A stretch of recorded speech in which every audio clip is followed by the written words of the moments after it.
From Race H quarters at Bulldozer Power, you are watching Motorsport Manager, just following the Black Sea race. And Vanessa Silveira finishing a disappointing 9th place following some rather tenuous and perhaps inappropriate tyre selections throughout the race, with Nicholas Hazel having been demoted following the discovery of illegal parts. No, not our best weekend there in the slightest, and we're going to be hoping to improve on that in the final stages of the season. So there we go. The overall cash situation is not in any way good, but we do have sponsorship coming up, hopefully, before the next race, if I've made my calculations correctly. Anyway, here's the roundup of the previous race, and Hazel actually got bumped to 12th overall following the discovery that he was using slightly illegitimate parts on his car. I believe the parts also get confiscated, but I will get that confirmed pretty soon. So Silveira finishing 8th overall. No, that's the championship, you complete nana. You're commentating. It's like you don't know what's going on and you're just busking this. Anyway, press on. Nobody will notice. So Silveira's 8th overall in the championship. It's got nothing to do with the last race, of course, where she finished 9th. Hazel in 11th overall. They ended up relatively close together despite having incredibly disparate kind of strategies throughout that race. But it's 0-0 again, coming away with the win. And I think it's got to come down to his level of smoothness, which, no, maybe not. But he does seem to be able to stay out on the track longer than any other driver. With Wolfrath finishing in 2nd and Masilella in 3rd. Takes Masilella up to 4th place overall in the championship, ahead of Megahertz and just behind Fenga Puppet. 0-0 is 20 points in the lead. That's a goodly length of lead, but that is only one victory. So Scott Price has surely got to be looking for a result in the next race. Meanwhile, Garuda is a long way out in the lead, ahead of Vexala, with Silver Racing, Firebird, and then the mighty Bulldozer Power in 5th place in the overall standings there, 15 points clear of Octane, and we will be hoping to hang on to that position.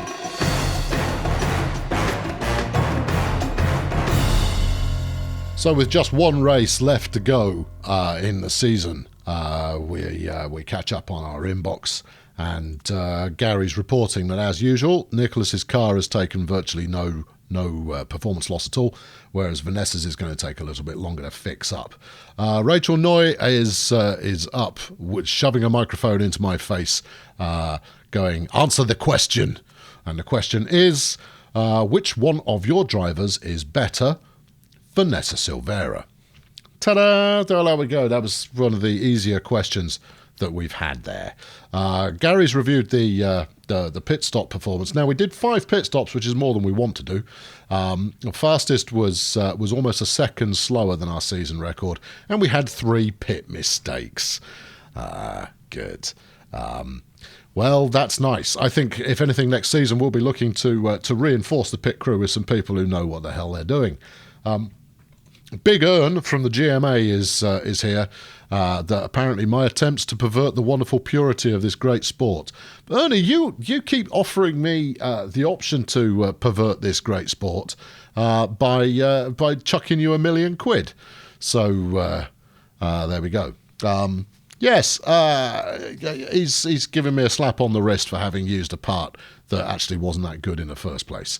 Meanwhile, Jiro Kagawa from Motor Racing Magazine, 0-0 wins the Black Sea Thriller. It wasn't that much of a thriller; it was a bit of a disaster. 0-0 and Wolfrath finished with less than a second between them, cementing the final stretch as one of the most dramatic moments all season. I find that very, very hard to believe. Right, let's go and have a look at the pit crew. It's a disaster area, frankly.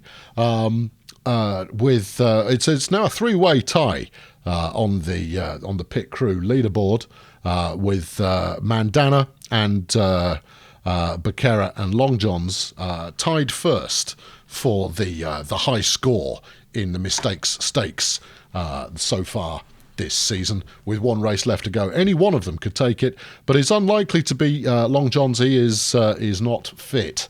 So Becerra is likely to go back in. Where can we deploy this fall? I think, I don't know. Let's remove fatigued crew. There you go, pit crew swapped. Oh, okay, that seems to be a thing. What do we got here? Right, Wakefield is pretty terrible when it comes to changing tyres. Yeah, I don't think I've really got an alternative on that one either. Because my Jackman here in Mr. Shaughnessy, he's with his 13 points of jackability, is clearly the man for the job. Yeah, I've not got a lot of choices going on here. So Becerra could nail the championship for pit crew here very easily with just one more unrequired error as we go into the last race.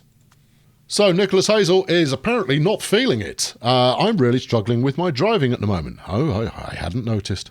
It just doesn't feel like anything I'm doing is connected with the car. You know, I'm going to speak to a sports psychologist to try and get on top of the thing. But until then, don't expect me to be at my best. Here's the thing, Nick. I've yet to see. I mean, if what you've been doing so far has been your best, then frankly, well, I don't know what to say. I mean, I can't fire you. You've got another year left on your contract. I could fire you, I suppose. I haven't really got the money for it. But come on, man, pull it together. What have we lost there? Form is 1 during the race. Oh, he's gonna suck even more than he does usually. Gary's finished tinkering with the car, so let's go and have a look and see what we're working on improvements wise. Let's have a look. Still working on the engine for next season. That'll be done 6 days before the race. I've really got nothing else to work on right now. I mean, I could up the reliability somewhere, perhaps. That might not necessarily be the bad thing. What do we need for Beijing here? Engine, brakes, and wing, which we can't interfere with. So let's have a look at the brake situation. 100% reliability on both of my primary braking systems. That's grand. And then our engines. Okay, we could get Mr. 94 up to 100, I suppose. There's no harm in that. Might as well.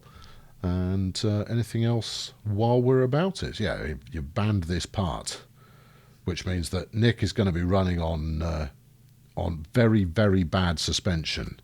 All right, well, we'll put that in as well and see what we get out of that. Let's just adjust the tweakage there. See, look at that. All done before the race. Magnifico. Stopping in on the sponsors here for a sec. We've got one race remaining for PlaySport, and they paid us, what are we looking at here, 450 grand up front with 600 per race. Okay, that's acceptable. And then in slot 2, HX Telecoms, who had paid 350 grand up front. So I think we're probably looking at an extra 500 grand coming in, but we will run into the red after this race, which is going to be high drama when it comes to my bank account and Kurt's overall happiness. So the Asia Pacific Super Cup reports back from Phoenix in its penultimate round of the season. Phoenix, of course, well known for being in Asia. And it is Frida Fischer who is out in the lead for Rosetto Corsa with Craig Smith and Coleman Ottey filling out the remainder of the podium.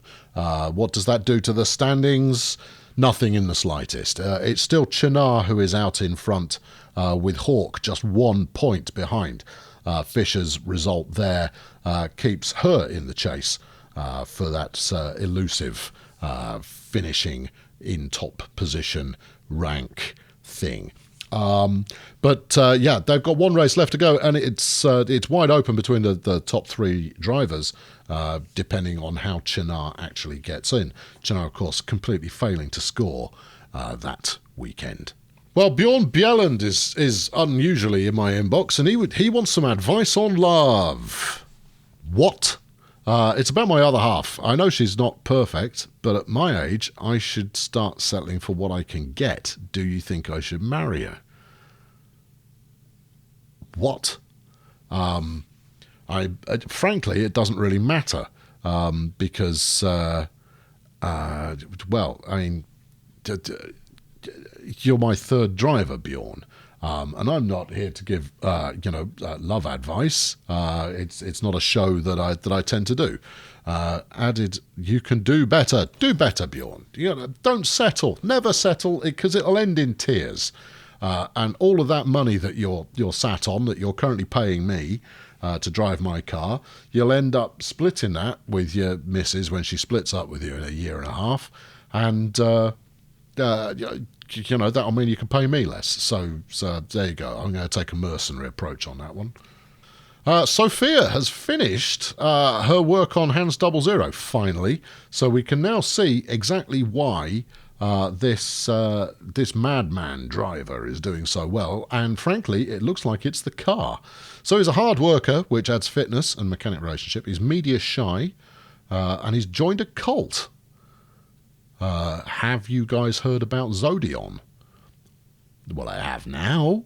Well, that's unusual. How strange. Well, there you go. He's actually not that great a driver, but he clearly has the car to make the magic happen there. Well, that's quite unexpected. I expected him to be top of the tree, king of the post, the big whistle. Frida Fisher, should we? Why not? Let's continue our progress, scouting every single driver in the known universe. So the World Motorsport Championship reports back from Rio de Janeiro, and it's Ray Don, who we've not heard about in quite some time, not since early in the season, who comes out in first place with Carl Johnson and Sanjay Modi in second and third.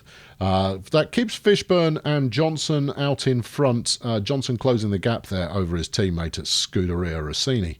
And, it's going to come down to that last race of the season, which is exactly how the fans like it, where it's not all cut and dried quite so early on. But in terms of this particular race, Reaper 86 and then Saturn, Shoot, Veloz, Griffioen, Lucal and Fishburne finish out the top 10 in the race in Rio. So Sophia has finished her scout on Frankie Kinney. Let's have a look at Frankie Kinney, who is completely awful. She's frankly good enough to drive for me. They'll pay you 223 grand a race. Nice. Home race hero, good. Yeah, keep it simple. Yeah, and controversial. You're awful, Frankie, but thank you for helping to round out my knowledge of everybody who is driving currently. Have we got any other names going on here? Oh, there's Hair Bear. Let's go and scout Hair Bear and see what we can find there. You never know. It might be interesting. Right. Meanwhile, we've got a reminder from Kurt to say that we're fifth, which is better than ninth. I love how he keeps reminding me of such things. And Anna Wardell is reporting on the upcoming race in Beijing. It's a 32 lapper, and it's 2.7 miles per lap, and the lap record is a 1:25. There's likely to be some rain. Oh, good. It's a high-speed circuit, which should suit cars with strong engines. Zampelli are the ones to beat out there. There you go. Well, hey, exciting stuff. Sophia, having been working hard all season, is suggesting that a scouting facility would be nice. Wouldn't it, though? And then we've got Sophie Richards reporting on the upcoming race. Oh, no, she's not. Bulldozer Powers Vanessa Silvera has been offered another modelling contract. She's been signed up by top modelling agency Witness My Walk by legendary fashionista Donatella Mama. When I saw Vanessa's ads for Chiffre, I had to have her, she enthused. I turned to my assistant Frou and told her that this woman, this brutal, stunning edifice of a woman, I'm a brutal, stunning edifice as well, must come home to Mama. Silvera, for her part, is delighted with the modelling gig. I had an amazing time meeting Mama. She said, as a racer, I'm dangerous and edgy. Oh, my giddy aunt. I could sell almost anything, even toasters. I look forward to seeing Vanessa wearing a toaster. So she joined a modelling agency, which makes her even more marketable. That's all good. More marketability helps us land the fattest sponsors. Luke Finley Maxwell Reporting on Beijing's upcoming race, Garuda Racing have been tipped to have a great time on Sunday. Well, that's nice for them. With the track suiting their car down to the ground. GMA Insider told us here at XBC Sport they'd be amazed if Hans 00 doesn't walk away with the top prize in a headline that's been written all season long. Playmoto has claimed that a podium finish is doable for Silver Racing this weekend. Beijing is one of my favourite tracks on the circuit, so I can't wait to get out there. Riveting stuff. Gary has finished doing his performance work, and the factory staff are now sitting around drinking tea and thumbing through the pages of the Reader's Digest. Right, okay, so what can we do here to make life a little bit more tolerable? Well, maybe we can put the last 7% onto that gearbox. That certainly wouldn't hurt. And then reliability makes no difference on this engine at all. We just want to juice it up to the max. I'm certainly not going to be running it because if it were to be banned, then that would potentially cause me problems. I want it to hang over to be used next season as the template engine there. No, there you go. That's about it. That's about your lot. We might as well just finish up this bit of other dubious suspension we've got going on. I had hoped to make enough cash from sponsors to be able to research another part before season end, but I do not think that's going to be the case. Such is life. So prepping the cars and sponsorship options and all of that jazz for Beijing.